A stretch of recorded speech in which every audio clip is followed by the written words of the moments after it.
नमस्कार विद्यार्थी मित्रांनो, ग्लोबल ऑनलाईन मराठी चॅनलवरती सर्वांचं मनपूर्वक स्वागत आहे.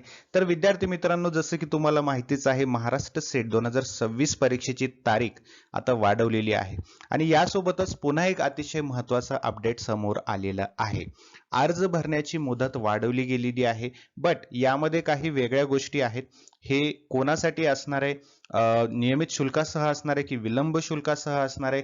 आणि त्यासोबतच या नवीन आलेल्या अपडेटमध्ये नेमकं काय सांगण्यात आलेलं आहे, या सर्व गोष्टी मी तुम्हाला आजच्या व्हिडिओमध्ये सांगणार आहे. त्यामुळे सर्वांनी हा व्हिडिओ शेवटपर्यंत बघायचा आहे. त्याआधी अत्यंत महत्त्वाची गोष्ट तुम्हाला सांगू इच्छितो की येत्या 13 तारखेपासून आपली 2 मंथ लाईव्ह बॅच सुरू होत आहे पेपर 1च्या प्रिपरेशन करिता.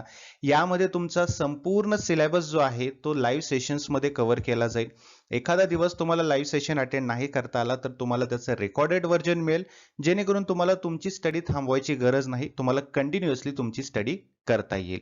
यासोबतच तुम्हाला स्टडी मटेरियल सुद्धा मिळणार आहे, जसे की topic wise MCQs, full syllabus notes, mock test, MCQ series PDF, या सर्व गोष्टी या बॅच मध्ये तुम्हाला मिळणार आहेत. तर अजिबात उशीर करू नका. या दिलेल्या नंबरवरती व्हॉट्सअप मेसेज किंवा व्हॉट्सअप कॉल करून तुम्ही ही बॅच जॉईन करू शकता किंवा ग्लोबल ऑनलाईनचे ऍप्लिकेशन डाउनलोड करा. ऍप्लिकेशनच्या थ्रू सुद्धा तुम्ही ही बॅच जॉईन करून तुमचं प्रिपरेशन करू शकता.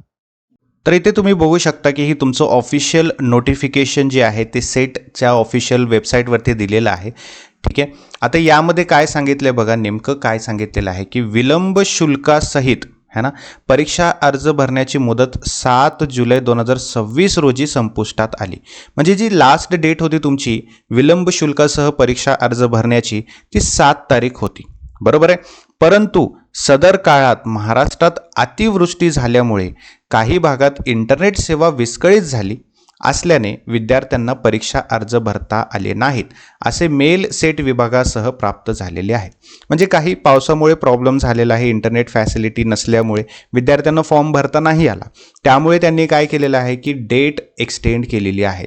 बट ही डेट रेग्युलर अर्ज भरण्यासाठी नाही, म्हणजे विदाऊट लेट फी नाही, ही लेट फीस सोबत असणार आहे, बरोबर आहे. आणि लेट फीस सोबतच तुम्हाला अर्ज भरता येईल. त्याची डेट एक्सटेंड केलेली आहे, ती म्हणजे 13 जुलै ते 23 जुलै पर्यंत अशी वाढवण्यात आलेली आहे. आणि यामध्ये तुम्हाला दुरुस्ती करण्यासाठी म्हणजे करेक्शन विंडो जो ओपन होतो त्याची डेट सुद्धा वाढवलेली आहे, ती म्हणजे 24 जुलै ते 26 जुलै पर्यंत अशी देण्यात आलेली आहे. ठीक आहे. सो हे ऑफिशियल नोटिफिकेशन आहे. तर ऑफिशियल नोटिफिकेशन तर आपण पाहिलेलं आहे. तर आता थोडेसे हायलाइट्स पाहून घेऊया की सेट परीक्षेमध्ये कसे अपडेट सुरुवातीपासून झालेले आहेत, कोणते कोणते डेट्समध्ये बदल झालेले आहेत आणि सध्याचं रिसेंट अपडेटमध्ये नेमकं काय सांगितलेलं आहे. बघा, रेग्युलर जेव्हा डेट आली होती, ऑफिशियल नोटिफिकेशन आली होती सेट परीक्षा होणार आहे, त्यावेळेस आपल्याला 26 जुलै ही एक्झामची डेट सांगितली होती. ऍप्लिकेशन करण्यासाठी 2 ते 16 जून पर्यंत आपल्याला वेळ दिला होता आणि लेट फीस 17 ते 19 जून पर्यंत आपल्याला डेट दिली होती. हे आपलं रेग्युलर फर्स्ट जे अपडेट आलं होतं सेट परीक्षेसाठी, त्यामध्ये हे डेट्स दिले होते. त्यानंतर परत एक अपडेट झाला, फर्स्ट अपडेट करण्यात आला. त्या फर्स्ट अपडेटमध्ये काय चेंजेस झाले? एक्झामिनेशनच्या डेटमध्ये काहीही चेंजेस झाले नव्हते. ऍप्लिकेशन डेटमध्ये चेंजेस झाले होते की 17 तारखेपासून ते 26 जून पर्यंत तुम्हाला डेट एक्सटेंड करून दिली होती ऍप्लिकेशन भरण्यासाठी विदाऊट लेट फीस. आणि लेट फीस साठी 27 ते 30 जून पर्यंत डेट एक्सटेंड करून दिली होती. ठीक आहे. आणि करेक्शन करण्यासाठी 1 ते 3 जुलै पर्यंत वेळ दिला होता. त्यानंतर सेकंड अपडेट परत आला, आणखीन डेट एक्सटेंड करण्यात आली. एक्झामिनेशनची डेट जशाच्या तशीच होती, यामध्ये डेट काहीही नव्हती, चेंजेस केले नव्हते. ऍप्लिकेशनसाठी डेट बदलण्यात आली होती, ती म्हणजे 27 जून पासून ते 3 जुलै पर्यंत डेट एक्सटेंड करण्यात आली होती विदाऊट लेट फी. ओके. आणि लेट फी सोबत 4 ते 7 जुलै पर्यंत लेट फी पर्यंत तुम्ही एक्झामिनेशनचा फॉर्म भरू शकता, अशी डेट एक्सटेंड करून दिली होती. ठीक आहे. आणि करेक्शन करण्यासाठी 8 ते 10 जुलै पर्यंत एक्सटेंड करून देण्यात आलं होतं. ठीक आहे. आणि आता जो नवीन अपडेट आलेला आहे त्यामध्ये काय झालंय, एकतर तुमची एक्झामिनेशनची डेट चेंज करण्यात आली आहे, 6 सप्टेंबर तुमची डेट करण्यात आलेली आहे, बरोबर आहे. त्यासोबत ऍप्लिकेशन भरण्याची डेट विदाऊट लेट फी, ठीक आहे, दिलेली नाही. हे अपडेट फक्त लेट फी वाल्यांसाठी आहे.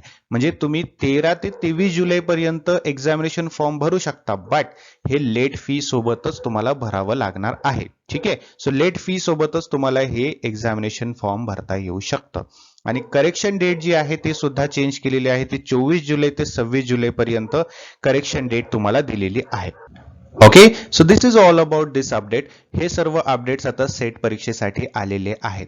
आणि या व्यतिरिक्त तुम्हाला जर काही अडचण असेल कमेंट सुद्धा करू शकता. मी नेक्स्ट व्हिडिओमध्ये त्याचं सोल्युशन तुम्हाला नक्की देईन. आणि अत्यंत महत्वाची गोष्ट विसरू नका, 13 जुलै पासून आपली 2 मंथ लाईव्ह बॅच सुरू होत आहे पेपर 1च्या प्रिपरेशन करिता. यामध्ये पेपर 1चा संपूर्ण सिलेबस हा लाईव्ह सेशन्स मध्ये कव्हर केला जाईल. काही अडचण असेल, लाईव्ह सेशन अटेंड करता येत नसेल तर तुम्हाला रेकॉर्डेड सेशन सुद्धा पाहता येतील. स्टडी मटेरियल तुम्हाला मिळणार आहे, टॉपिक वाईज एमसीक्यूज, नोट्स मिळणार आहेत, मॉक टेस्ट मिळणार आहेत, एमसीक्यू सिरीज पीडीएफ मिळणार आहे आणि भरपूर काही गोष्टी तुम्हाला तुमच्या प्रिपरेशन करिता या बॅच मध्ये मिळणार आहे. तर अजिबात उशीर नका करू. या दिलेल्या नंबरवरती आजच व्हॉट्सअप मेसेज किंवा व्हॉट्सअप कॉल करा आणि प्रिपरेशनला सुरुवात करा. किंवा ग्लोबल ऑनलाईनचं ऍप्लिकेशन डाउनलोड करा. ऍप्लिकेशनच्या थ्रू सुद्धा तुम्हाला ही बॅच जॉईन करून प्रिपरेशन करता येईल. बघा, प्ले स्टोर वरती जायचं, ग्लोबल ऑनलाईन सर्च करायचं, असं ऍप्लिकेशन तुम्हाला दिसेल, ते इन्स्टॉल करून घ्यायचं. इन्स्टॉल करून ओपन केल्यानंतर असं तुम्हाला स्क्रीनवरती दिसेल, ऍप्लिकेशन ओपन होईल. स्टोर सेक्शन मध्ये जायचं, इथे खाली बघायचं, स्टोर सेक्शनवर क्लिक केलं की तुम्हाला सर्च बॉक्स दिसेल. सर्च बॉक्स मध्ये सर्च करायचं एमएच सेट 2026 पेपर 1. हा कोर्स तुम्हाला तिथे दिसेल, त्यावरती क्लिक करायचं, जॉईन नाव वरती क्लिक करायचं आणि प्रिपरेशनला सुरुवात करायचं. आणि या व्यतिरिक्त काही अडचण असेल तर कमेंट बॉक्समध्ये विचारा, मी तुम्हाला नेक्स्ट सेशनमध्ये याचं सोल्युशन देऊन टाकेन. ठीक आहे, thank you so much, have a great day.